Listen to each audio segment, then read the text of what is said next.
Alrighty, so news of the week episode on this Thursday afternoon, and we finally saw our first head coach being let go this season, and the first head coach end up on the chopping block. As Nashville SC has announced that they have part way with head coach Gary Smith after 4.5 seasons. Now, as I mentioned in the review, it's kind of a bit of odd timing considering that Nashville has won a couple of games in these last couple of weeks, but that being said, the timing was on the wall, or the writing was definitely on the wall. I mean, a lot of Nashville fans have not been happy in terms of how Gary Smith has taken control of this team, and I would say that Gary Smith and the identity that he has formed with this Nashville team, it kind of eventually got found out and kind of got stale as the season goes along. I think this season is really where it was truly found out, and the fact that the lack of plan B in terms of it is kind of what dupes him in terms of him finally getting let go for this team. And I would like to say that this is kind of very similar to what we saw with Adrian Heath doing his time with Minnesota. I remember when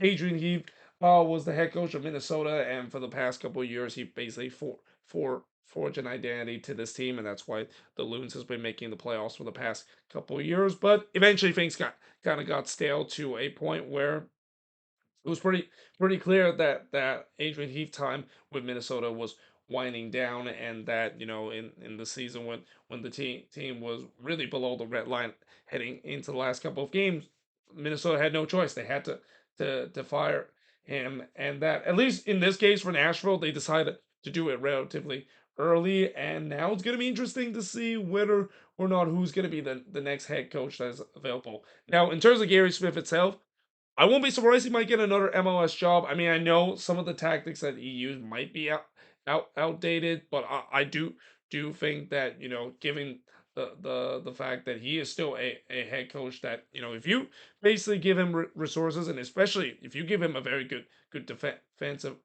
line, and also some good players that can do very well on the counter attack, and not to mention in terms of set pieces, he's gonna do very well for you, because that's kind of the style that he's going to do. But that being said, going back to Nashville, it's going to be interesting to see how they're going to do. I mean, there's no doubt that I think they're going to get that new interim head coach boost, at least for the first couple of games. But I have no doubt that with the way that we still have 2/3 of the season left, Nashville is going to go and look for a new head coach, and there are still some names that is available on the market right now, and that when they do decide to hire that head coach, we'll see whether or not it will pay dividend to get themselves back on track, and maybe once again make the playoffs, because Nashville has never missed the playoffs in their club history, and this season it feels like they're in more danger, it's not, at least in the beginning of the season, of this rough start that they have this year. Now, moving on, we did see a hiring that happened, not in MLS, but instead in the Canadian national team. Now, normally I don't really mention too much stuff about the Canadian national team, even though I probably should, because I talk about MLS, and MLS have U.S. and Canadian team itself, and I do apologize if you are watching this from Canada, and that I do apologize. I don't cover more stuff in terms of Canada, but this is definitely a big news in Canadian soccer, as after John Herman decided to move on from the team, now the head coach of Toronto FC. Canada decided that they hired Jesse Marsh as their new head coach of the Canadian national team. Now, obviously, if this was a couple of years ago, I think this would have been a great hiring. In fact, I also just realized I misspelled Jesse Marsh team. I accidentally put an extra R's there, or extra S there, even though there's only one S in his last name. But there's no doubt that if this was a couple of years ago, this would have been a good hire. And this was a guy that I thought the U.S. Soccer Federation and the U.S. men's national team was gonna hire him, especially when Greg Berhalter was getting a lot of the heat, and then of course we had the scandal that was going on. It feels like all finger points that Jesse Marsh was going to be the new head coach of the U.S. men's national team, but instead, Jesse Marsh stayed with Leeds, and then of course he got fired from Leeds because he did a pretty poor job at it, and obviously his coaching stock has definitely fell because of that. Though I will also say that so far, when you look at all these American head coaches, and they decide to manage, oversee, especially in the Premier League. All of them seems to fail. I mean, most, if not all of them just doesn't do a very good job. I was hoping maybe Jesse Marsh can change that, but doesn't seem like that was the case. Considered he pretty much got that Leeds team relegated to the championship, and we'll see whether or not if whether or not with his stock kind of gone down a little bit. Whether now that he is gonna endure a Canadian team that still has their golden generation. I mean, this is still a very talented Canadian team.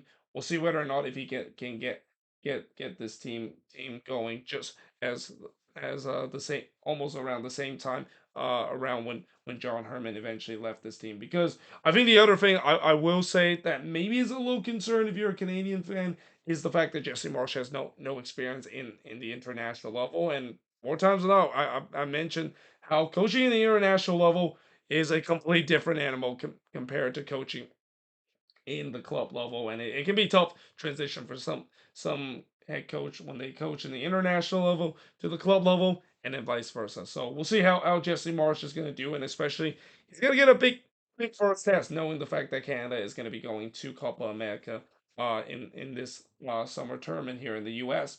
Now moving on, we got LAFC signed Olivier Giroud on a DP contract. Now I'm not going to really mention too much about this because we knew that was going to happen, and that I think that once he does arrive in the summer, once the European transfer window does open, it'll be interesting to see how he's gonna fit with LAFC. LAFC has started to figure things out. It feels like their attack has started to figure things out as well. And now you add into the factor of Olivier Giroud on and add some more firepower in terms of the attack. LAFC could be a dangerous team heading into the summer and even heading into the playoffs, and that's exactly what they want to be. Because again, once this team start to fill in some of their roster, which this is still a very thin team, but once they start to get reinforcement in the summer, this is definitely a team that I think a lot of people should be scared of, especially if you're in the Western Conference. I mean, LAFC has been the team to beat in the West in the last two seasons, and I can't see how if it's gonna change that this season, especially adding a World Cup winner like Olivier Giroud. Now, the Philadelphia Union have signed Kevin Sullivan to the largest homegrown deal in MLS history, worth 500,000 per season. Now, I know there's a lot of hype in terms of Kevin Sullivan, and I think that I can understand the hype because looking at what he has done with the Union, especially in the academy level, he can be a very special player. That being said, though, we have seen this story before, and this is where it'll be very interesting to see that once Kevin Sullivan does get into the main team, which I think he's going to eventually do, break into this Union team. We'll see how good he, of course, is, because it's one thing to basically hype up a youngster, but to hype up a youngster that's only 14 years old and giving him the largest homegrown deal in MLS history, yeah, that it's going to be interesting to see whether or not if he can live up to the tag. And especially the other thing about it is that he's already signed an agreement to join Man City, and that obviously he can't join because he's not old enough to do so. So yeah, again, we'll see whether or not if he can develop well, and that I will also say that he most likely could, because if there is one team that I would say that will definitely do a good job in terms of developing young talent, especially one that can be a very special player and maybe could even have some future U.S. men's national team aspiration. It's the Philadelphia Union. They are the team that for a long time, or at least for the past couple of years, they're the kings in terms of developing some young talent and eventually sell them off for a big amount of money. And in this case, I will not be surprised if once Kevin Sullivan does break into the scene. I don't think it's gonna be this season. It could be next season or the season after. He could be a very special player, and it could be a player that will get a lot of eyeball once he starts playing regularly for the Union.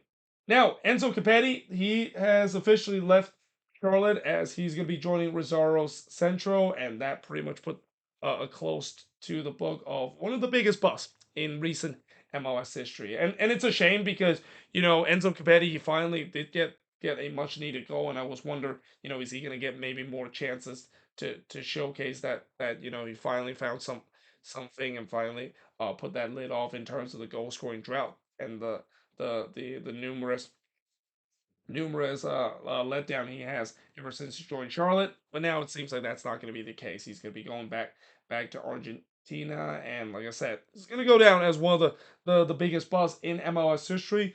But the other good news for Charlotte is that does open a DP spot, and like I said in the review, it's going to be very interesting to see what they're going to do in the summer because they got a lot of flexibility, especially with those DP spot heading into to this summer transfer window. Now, moving on in terms of the next news, and we did actually have news in terms of the altercation in that NYCFC versus Toronto FC game. Unfortunately, it had nothing to do with the he said, she said kind of moment between John Herman and Nick Cushing, but more on the mass confrontation that happened at the end of the game. And yeah, again, it feels like the district committee really put the hammer on some of these players. They actually decided to suspend Richie Larea with the harshest punishment with a 3-game suspension. They also suspend Prince Owusu for 2 games.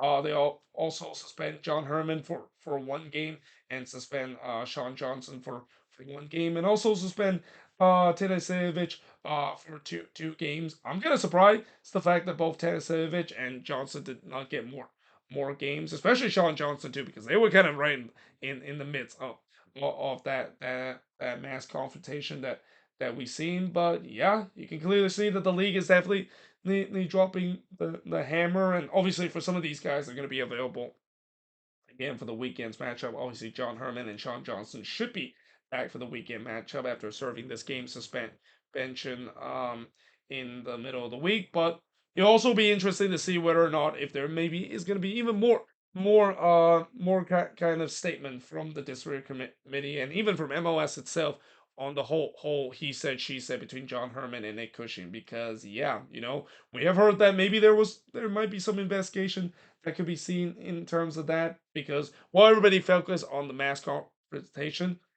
people forget that the real true story is the whole allegation between how John Herman basically accused Nick Cushing that he punched one of the TFC player, and Nick Cushing basically clearly says no, and that I think is even a more serious matter than what the mass confrontation that we saw at the end of this game between NYCFC and Toronto FC.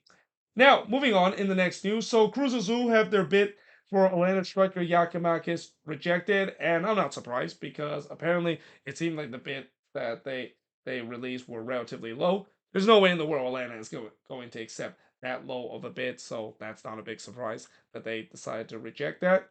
Now, San Diego FC, there are rumors that they're interested in landing Kevin De Bruyne and Sergio Ramos. Now, there's already rumor of them potentially signing Chucky Lozano, and I won't be surprised that move is going to complete because that's kind of in advanced talk. These two players that they just mentioned, they're not really in advanced talk, but it could be a possibility. I think the Sergio Ramos one could be the more possibility because there were a lot of rumors that it seems like he's going to be joining San Diego, though it seems like they're saying that he can be on a DP contract, which yeah, I mean that's a bit risky. I mean, especially for a guy that I know Sergio Ramos is one of the best center back in the world, and I think he can easily be the biggest villain in MLS because of all the antics that he has done throughout his career.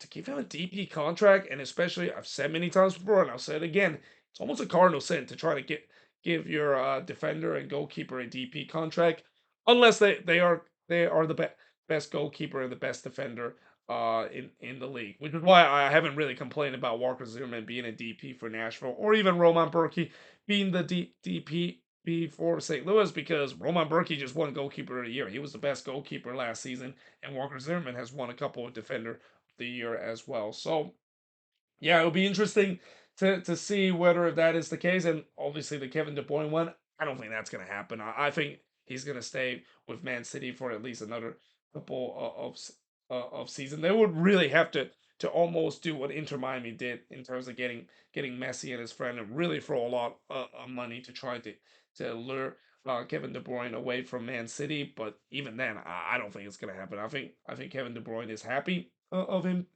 being in Man City, and he's probably not going to be done just yet before maybe, just maybe, eventually he's gonna come to MLS or even go to Saudi Arabia, as that seems like the two destinations that MLS player, or not MLS player, but these big name European player that has their career come to a near end, you usually go.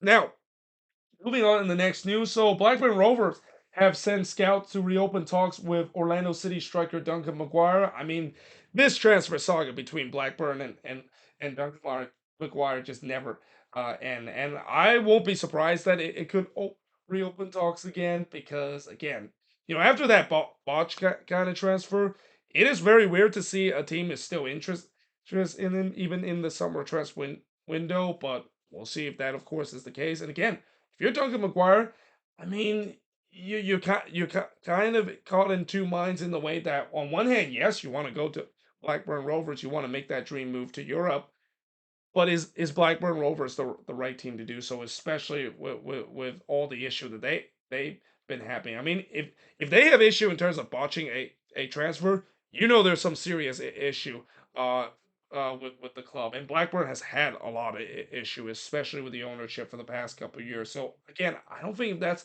if Duncan McGuire can continue to develop his career, I don't think Blackburn maybe is the club that he wants to join, especially joining a chaotic club. But we'll see. As the summer transfer window goes on, I cannot believe I'm saying this, but this transfer saga between Duncan McGuire and Blackburn, it might not be over, even though we thought that was completely over when the winter transfer window closes.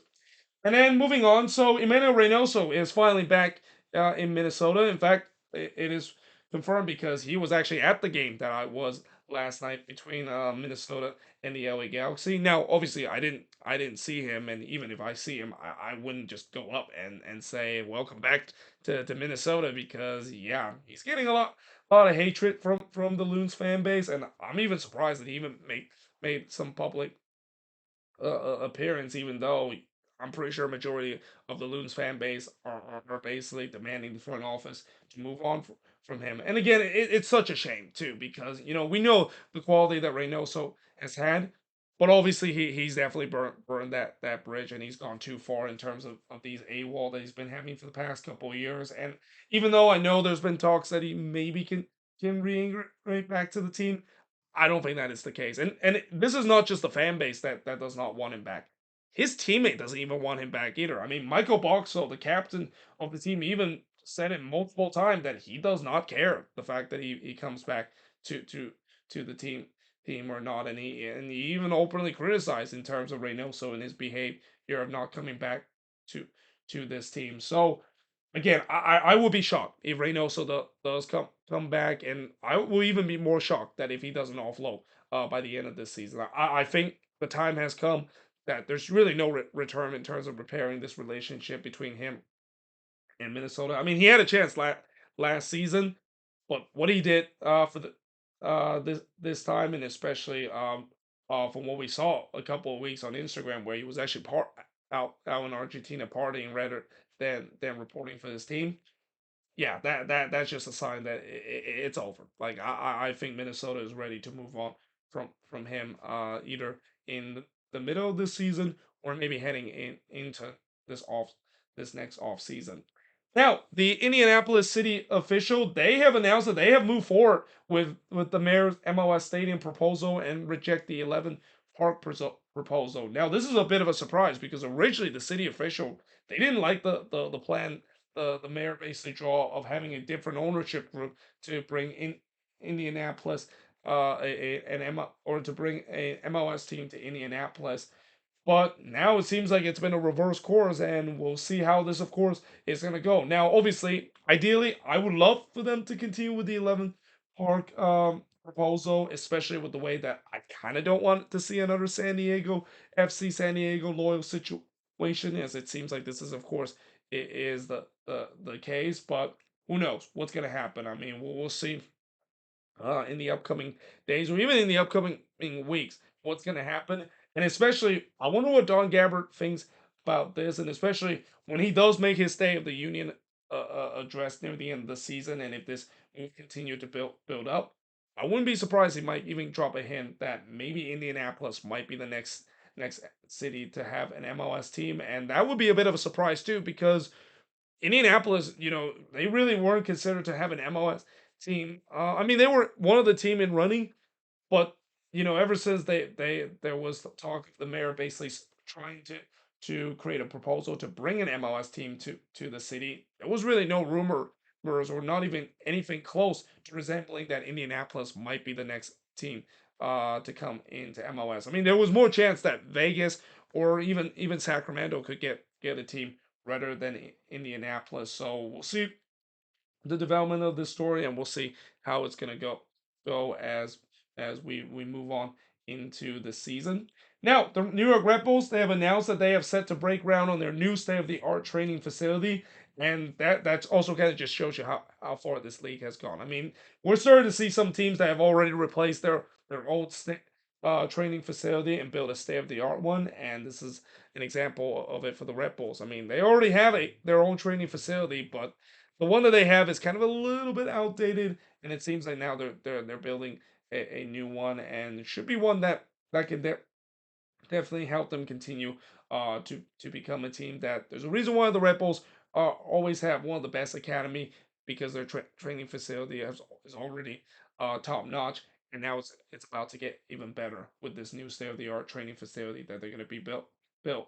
Now, moving on. So Boston, it is now official that they will host the 2025 MLS All Star Game. I mean, we kind of knew this was going to happen. There was already rumors and leaks that that is the case. So yeah, it is now official, and there's no doubt that if they are going to be playing an All Star Game in Austin, there's no doubt they have to play it not only at nighttime, but they're going to have to kick this game off relatively late. There is no way in the world they're going to be kicking off this game in July when the sun is still out. I would say that this year's game, I think it's going to kick off at 8 p.m. Eastern.